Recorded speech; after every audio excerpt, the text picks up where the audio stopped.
ನಾವೆಲ್ಲ ಇಲ್ಲಿ ಸೇರಿರುವಂತದ್ದು ನ್ಯಾಯ ಸಿಗಬೇಕು. ಸನ್ಮಾನ್ಯ ಎಚ್ ಡಿ ರೇವಣ್ಣ ಸಾಹೇಬ್ರು ಓಡೋಗೋರೇನ್ರಿ ಎಲ್ಲಾದ್ರೂ ಎಲ್ಲರೂ ಓಡೋಗೋರ ಓಡೋಗಿದ್ರೆ ನಾವೆಲ್ಲ ಬಂದು ನಿಂತ್ಕೋತಿದ್ವಿ ಬಿಸಿಲಲ್ಲಿ. ಒಂದ್ಸತಿ ಗಟ್ಟಿಯಾಗಿ ಹೇಳ್ರಿ ನಿಂತ್ಕೋತಿದ್ವಿ. ಹಿಂಗ್ ಮೆತ್ತಿಗೆ ನಡೆಯಲ್ಲ ಜೋರಾಗಿ ಹೇಳ್ರಿ ನಿಂತ್ಕೋತಿದ್ವಿ. ರೇವಣ್ಣ ಸಾಹೇಬ್ರು ಓಡೋಗೋರೇನ್ರಿ ಇವತ್ತು ಬಂಧನ ಕೊಳಪಡಿಸಿ ಅವ್ರನ್ನ ಮಾಧ್ಯಮಗಳಲ್ಲಿ ಎಳೆದಾಡ್ತಿರುವಂತ ರೀತಿ ನಿಜಕ್ಕೂ ಅಕ್ಷಮ್ಯ. ಹಾಸನದ ಜನತೆ, ಕರ್ನಾಟಕದ ಜನತೆ ಇದನ್ನು ಗಮನಿಸ್ತಾ ಇದ್ದಾರೆ. ಯಾರು ಜಿಲ್ಲಾಧಿಕಾರಿಗಳು ನ್ಯಾಯಮೂರ್ತಿಗಳ ರೀತಿಯಲ್ಲಿ ಹೇಳಿಕೆಯನ್ನು ಕೊಡ್ತಾ ಇದ್ದಾರೆ, ಇದೆಲ್ಲ ಪ್ರಕರಣ ತನಿಖೆ ಆಗೋಕ್ಕೂ ಮುಂಚೆನೆ ತೀರ್ಪನ್ನು ಕೊಡೋದಕ್ಕೆ ಜಿಲ್ಲಾಧಿಕಾರಿ ಯಾರ್ರಿ? ಇದು ಖಂಡಿಸಬೇಕಾಗಿದೆ. ಬಂಧುಗಳೇ, ನಿಮ್ಮಲ್ಲಿ ನನ್ನ ಮನವಿ ಇಷ್ಟೇ. ಈಗಾಗಲೇ ನಮ್ಮೆಲ್ಲ ನಾಯಕರುಗಳು ಹಿರಿಯರು ಮಾತನಾಡಿದ್ದಾರೆ. ಈ ಘಟನೆಯನ್ನ ಆದಷ್ಟು ಬೇಗ ಸರ್ಕಾರ ಗಮನಕ್ಕೆ ತೆಗೆದುಕೊಂಡು ಯಾವ ರಾಜ್ಯ ಸರ್ಕಾರ ಇವತ್ತು ಅವರದೇ ವಿಧಾನಸಭೆಯ ಸದಸ್ಯರನ್ನ ಬಂಧನಕ್ಕೊಳಪಡಿಸಿವೆ ತಕ್ಷಣ ಅವ್ರನ್ನ ಹೊರಬಿಡುವಂತ ಕೆಲಸ ಆಗಬೇಕು. ನ್ಯಾಯ ಸೂಕ್ತವಾದ ರೀತಿಯಲ್ಲಿ ತನಿಖೆಯಾಗಿ ನ್ಯಾಯ ಒದಗಬೇಕು ಅಂತ ನಾವೆಲ್ಲ ಆಗ್ರಹ ಪಡಿಸ್ತಾ ಇದ್ದೇವೆ. ನಮ್ಮ ಜಿಲ್ಲಾ ಅಧ್ಯಕ್ಷ ಅಂತ ಮೊನ್ನೆ ಲಿಂಗೇಶ್ ಅಣ್ಣವರು ನಿಮ್ಮನ್ನೆಲ್ಲ ಕುರಿತು ಮಾತನಾಡ್ತಾರೆ.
ಯೋಗ್ಯತೆಗೆ ಬರೀ ಜಿಲ್ಲಾ ಪಂಚಾಯತ್ ಗೆದ್ಬಿಟ್ಟು ತೋರಿಸಿ ನಾನು ನಿಮ್ಗೆ ಹೇಳ್ತೀನಿ. ನಿಮ್ಗೆ ಆವತ್ತಿಂದ ಅದನ್ನ ನಿಮ್ಗೆ ಹೇಳಕ್ ಬರ್ತೀನಿ.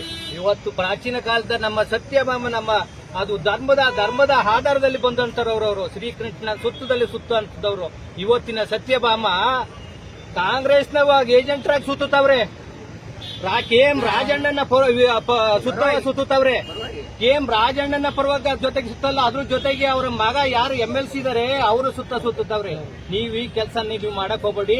ನೀವು ಕಾರ್ಯಾಂಗದ ಕೆಲಸ ಏನಿದೆ ಆ ಕೆಲಸಗಳನ್ನ ಮಾತ್ರ ಮಾಡಬೇಕು. ಶಾಸಕಾಂಗದ ಕೆಲಸ ಮಾಡ್ಬೇಕು ನೀವು ಅನ್ನೋದ್ರೆ ಬನ್ನಿ ರಾಜೀನಾಮೆ ಕೊಟ್ಟು ನೀವು ಅಂತ ತೀರ್ಮಾನ ಮಾಡ್ತೀವಿ. ನಿಮ್ಮ ಕೆಲಸ ಕಾರ್ಯಾಂಗದ ಕೆಲಸ. ನೀವು ಒಬ್ಬ ಏಜೆಂಟ್ರಾಗಿ ನೀವು ಕೆಲಸ ಮಾಡಕ್ ಹೋಗ್ಬೇಡಿ. ನಿಮ್ಗೆ ಯಾರು ಬಿಜೆಪಿ JDS ಕಾಂಗ್ರೆಸ್ ಯಾರು ಅಲ್ಲ. ನಿಮ್ಗೆ ಜನದ ಕೆಲಸ ಮಾಡಕ್ ನೀವು ಬಂದಿರೋದು, ಜನರ ಕೆಲಸಕ್ಕೆ ನೇಮಕ ಮಾಡ್ಕೊ ಬಂದಿರೋದು. ನಿಮ್ಗೆ ಯಾಕೆ ಇಲ್ಲಿಗೆ ತಗೊಬಂದು ಕೆ.ಎಂ. ರಾಜಣ್ಣ ಅವ್ರು ಸೇರಿಸ್ಕೊಂಡವ್ರಂತ ನಮ್ಗೆ ಎಲ್ಲ ಗೊತ್ತು, ಎಲ್ಲಾ ವಿಚಾರಗಳು ಗೊತ್ತು. ನಿಮ್ ಚರಿತ್ರೆಗಳನ್ನ ನಾವು ಮುಂದಿನ ದಿನಗಳಲ್ಲಿ ಬರೀ ಪ್ರತಿಭಟನೆ ಮಾಡಲ್ಲ, ಪೆನ್ನಲ್ಲಿ ತೋರಿಸೋಂತ ಕೆಲಸಗಳನ್ನ ನಮ್ಮ JDS ಪಕ್ಷದ ಕಾರ್ಯಕರ್ತಗಳು ಮಾಡ್ತೇವೆ. ಅದನ್ನ ಈಡೇರಿಸ್ತೀವಿ ಅಂತ ನಿಮ್ಗೆ ಹೇಳಕ್